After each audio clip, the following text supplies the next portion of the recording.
आप सभी साथियों को मेरा सादर प्रणाम। आज 14 अक्टूबर के दिन ये बहुत महत्वपूर्ण प्रेस वार्ता जो की जा रही है, उसका उद्देश्य है बाबा साहब का स्मरण करना, क्योंकि आज ही के दिन बाबा साहब ने बौद्ध धर्म को स्वीकार किया था, अपनाया था। ये जो निर्णय था ये एक पल में लिया गया, एक दिन में लिया गया निर्णय नहीं था, लेकिन जब ये निर्णय ले लिया गया तो ये भारतीय इतिहास का, हर दलित के अस्तित्व का एक बहुत अहम पन्ना बन गया। आज 14 अक्टूबर 2025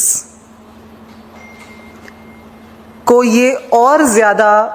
महत्वपूर्ण इसलिए हो जाता है, बाबा साहब को स्मरण करना, हर एक दलित को बाबा साहब की और ज़्यादा याद इसलिए आती है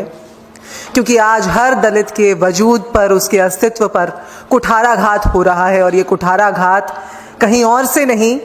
वहीं से हो रहा है जहां से उनके वजूद का, उनके अस्तित्व का संरक्षण होना चाहिए था। जिस सरकार को, जिन अथॉरिटीज़ को संविधान की, संवैधानिक मूल्यों की रक्षा करनी थी,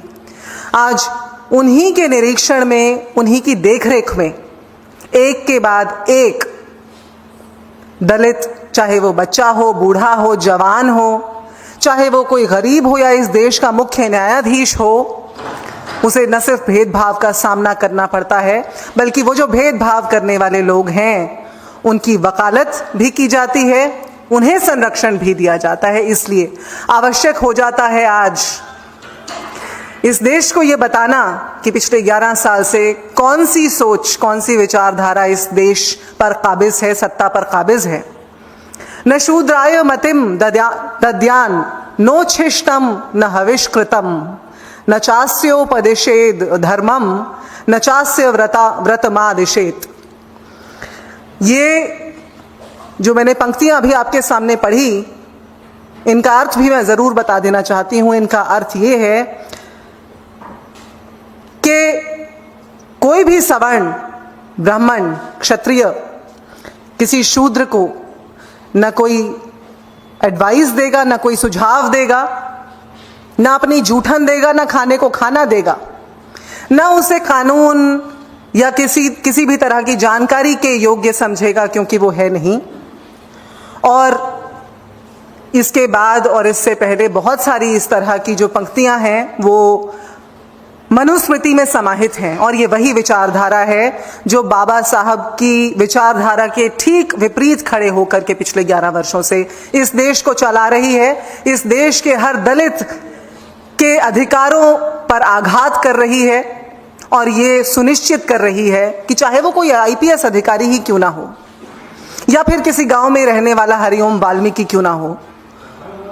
उसे अपने अधिकारों का, जो संविधान गारंटी करता है, कोई अधिकार नहीं है।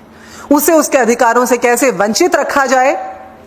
लगातार इस देश के अंदर इस बात को सुनिश्चित किया जा रहा है। और सुनिश्चित करने वाले इस देश के जो सबसे ऊंचे पायदान है वहां पर बैठे हुए दिखाई देते हैं। आज ये बाबा साहब की आत्मा भी कहीं देखती होगी तो रोती होगी। आज का ये दिन, जिसे हम धम्म चक्र प्रवर्तन दिन के रूप में स्मरण करते हैं, और ये हर दलित के लिए बेहद एक संजीदा दिन है, बेहद संवेदनशीलता का विषय है।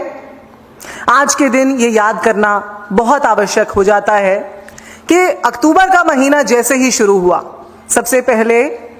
हमने देखा कि 2 अक्टूबर को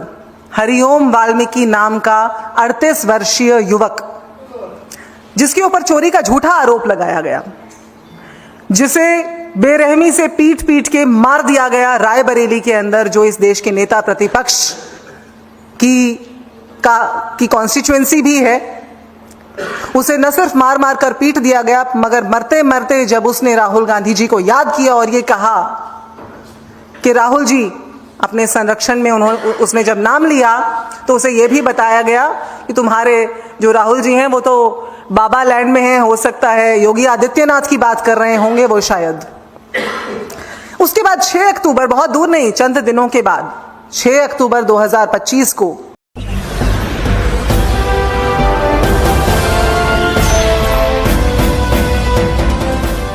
देख रहे हैं लाइव न्यूज 99, राष्ट्र सबसे पहले।